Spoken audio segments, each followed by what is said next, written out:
Welcome to Member Spotlight, presented by Community Broadband Action Network, a podcast where we talk to some of our amazing CBAN members, learn their stories, share their wisdom and knowledge to the rest of the CBAN world, as well as those of you who aren't CBAN members that participate and enjoy our podcasts, webcasts, etc. I'm Curtis Dean, CBAN Executive Director, and today we're going to be talking with one of our newest members of CBAN, a provider member, Rev Internet. And joining me today is Brendan Kelly. He's the president of Rev Internet. And Brandon, nice to have you on the podcast. Thanks. I'm very glad to be here. Thanks for having me, and thanks for letting me become a member.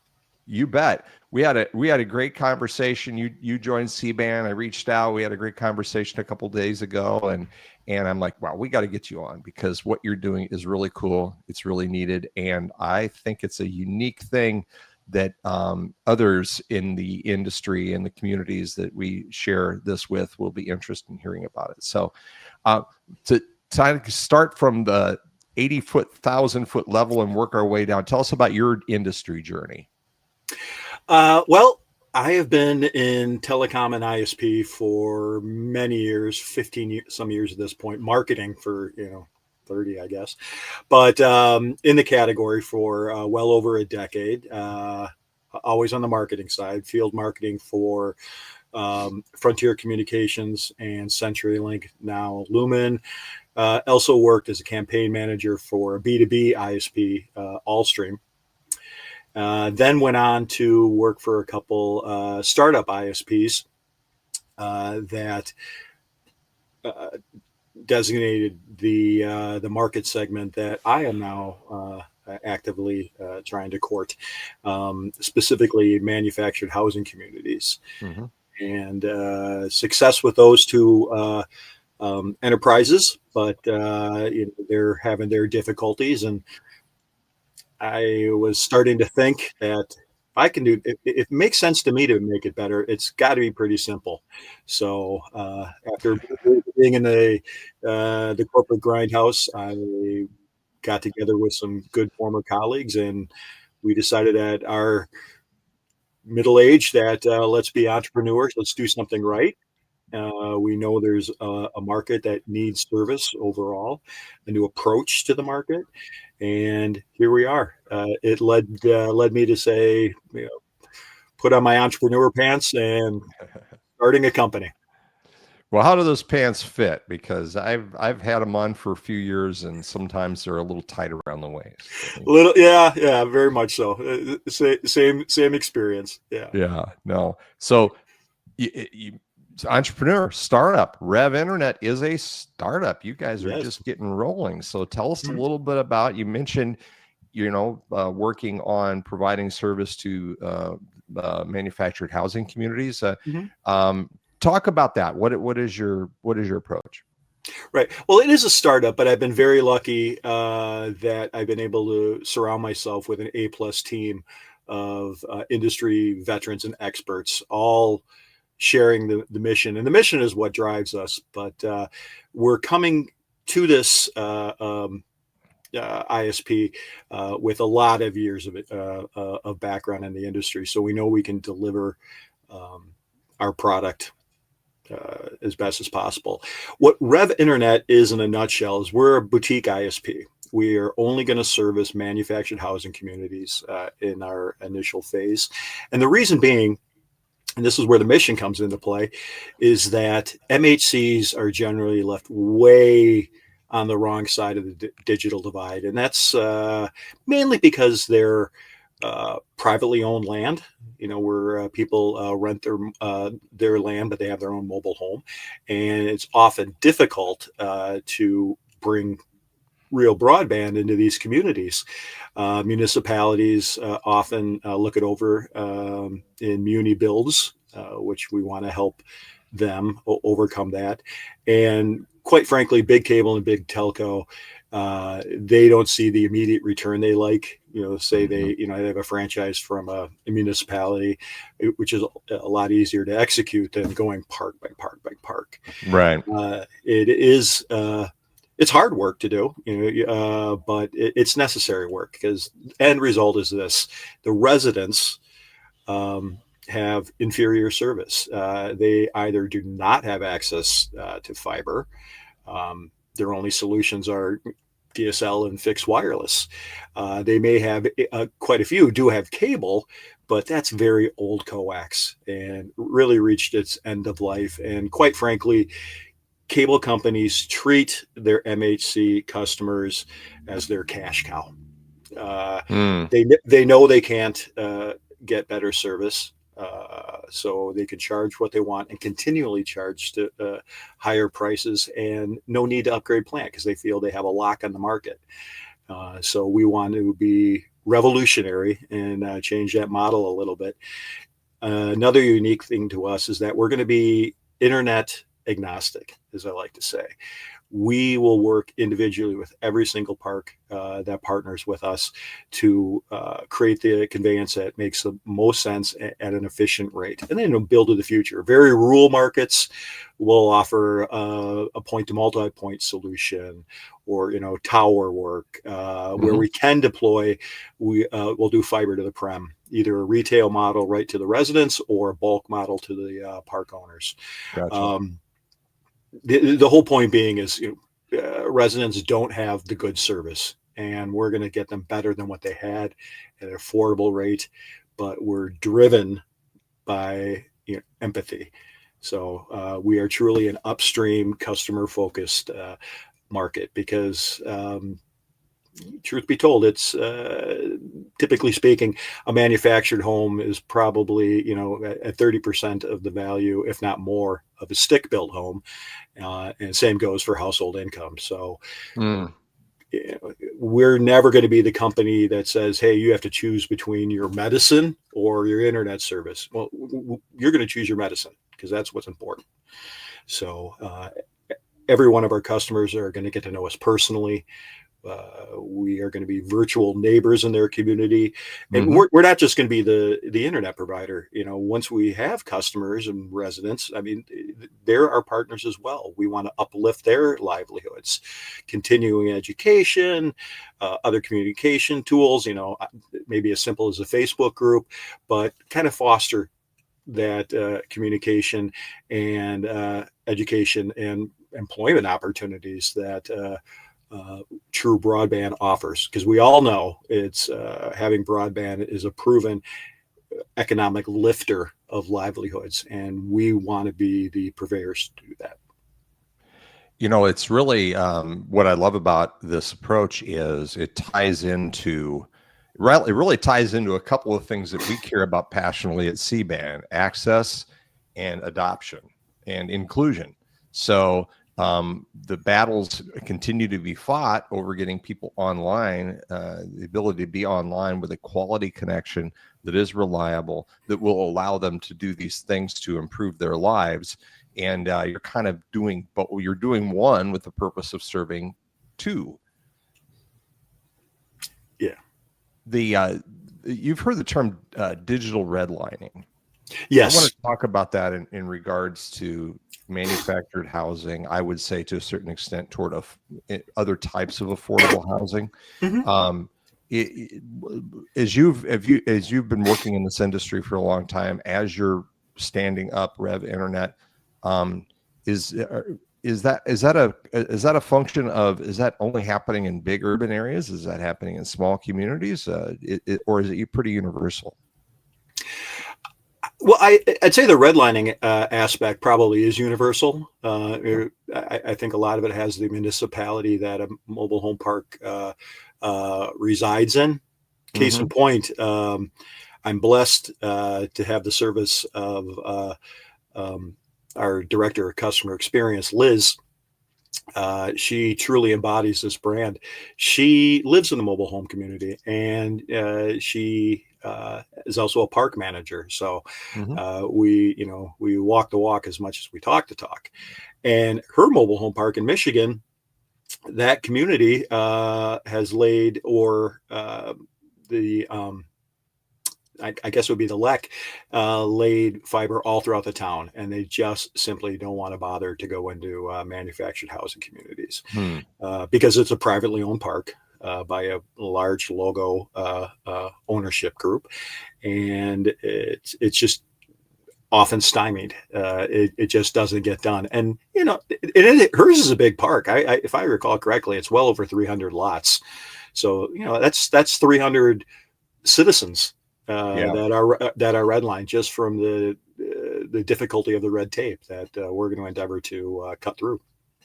So let's talk a little bit about that red tape. I think a lot of people people who aren't experienced with manufactured housing communities, or never lived in one, or don't know anybody that lives in one, it is such a different model than the average, or what we would consider typical single family dwellings, in that, I have a townhouse sitting right here in West Des Moines, and I own the structure, my part of the structure.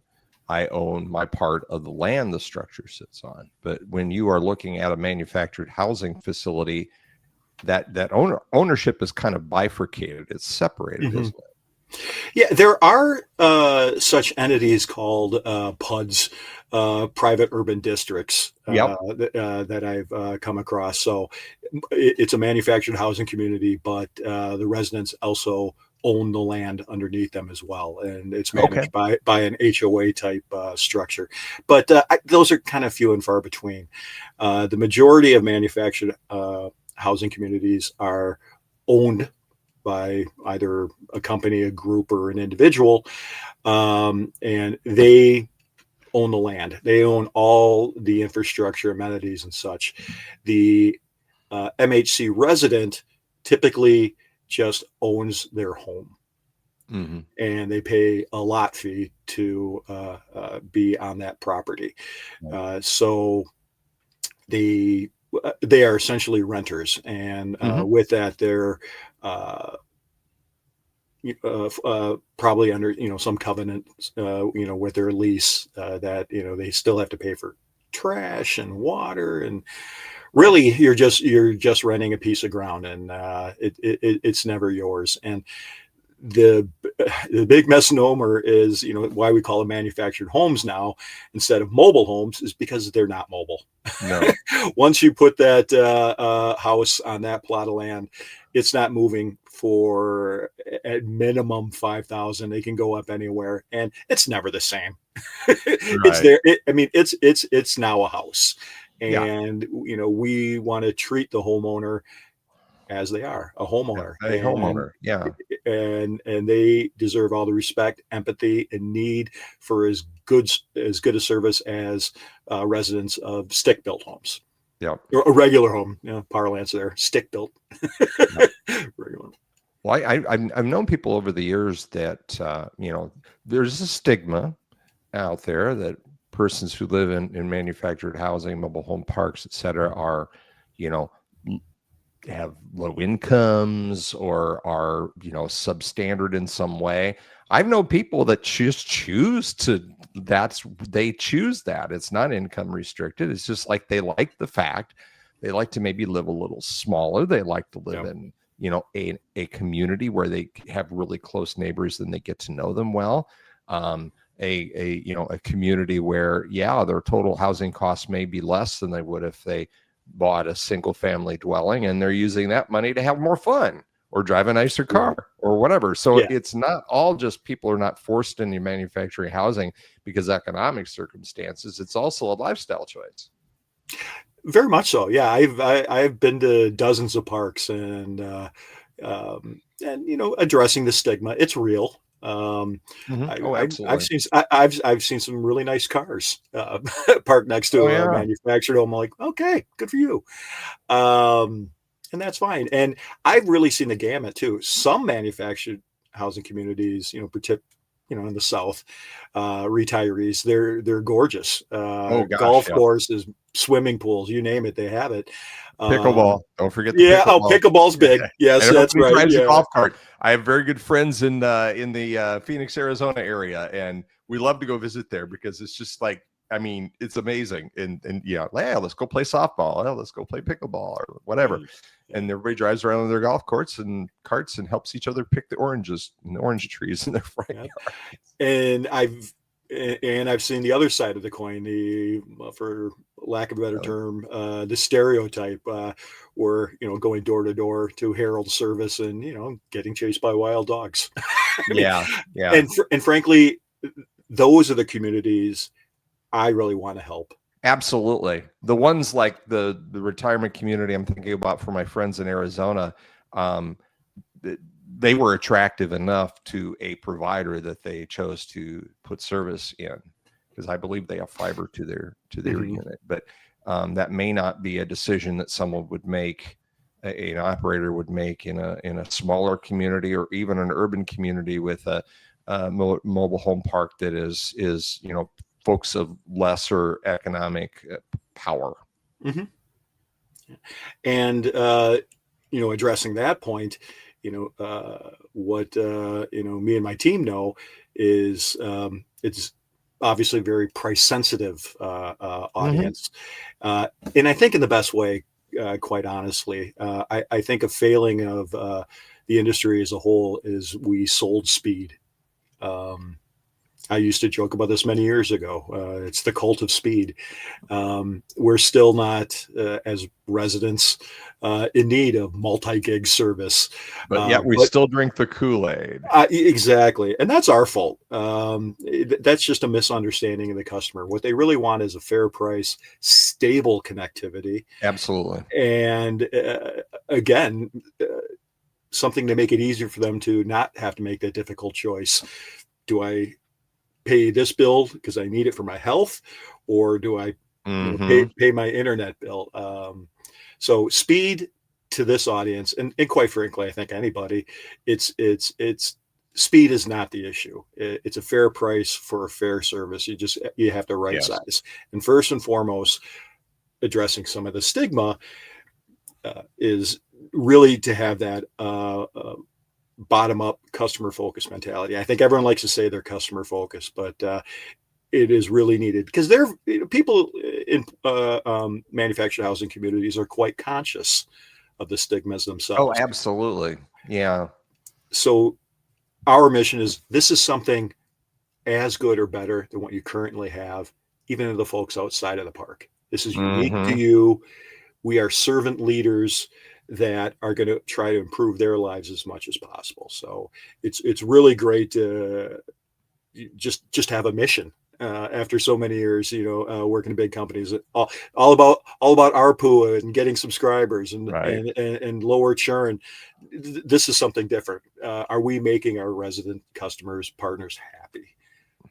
Yeah, that's great. And that's one of the things that really resounded with me when we had our conversation, is that, the servant leadership, the angle to it is really great. Talk about where you guys are now, where you're providing service, how what's your growth strategy look like?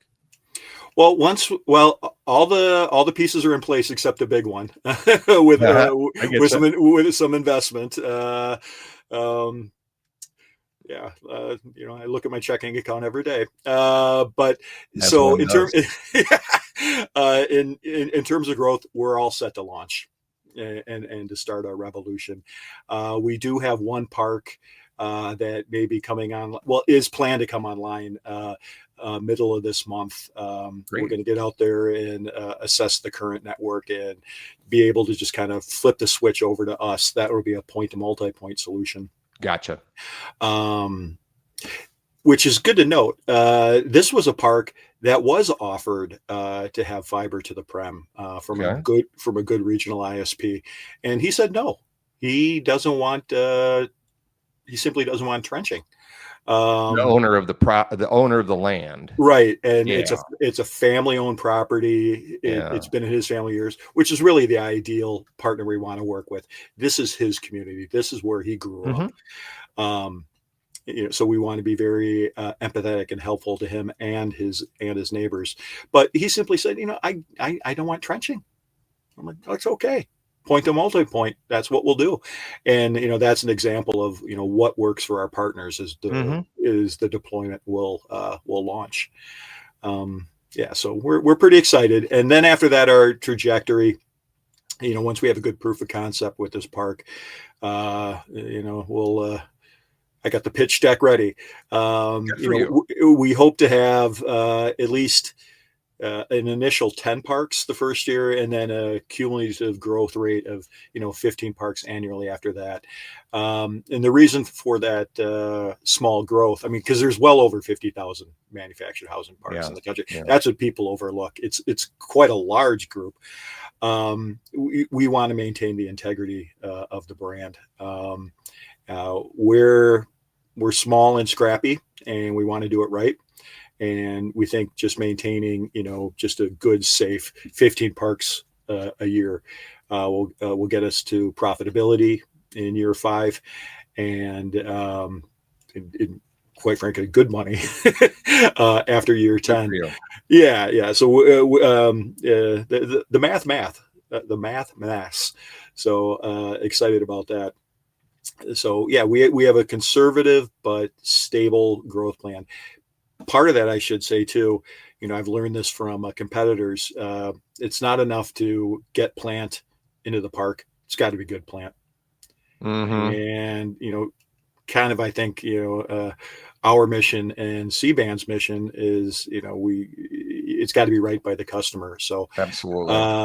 I think, well, quite frankly, some private investment is more interested in doing things as cheap as possible.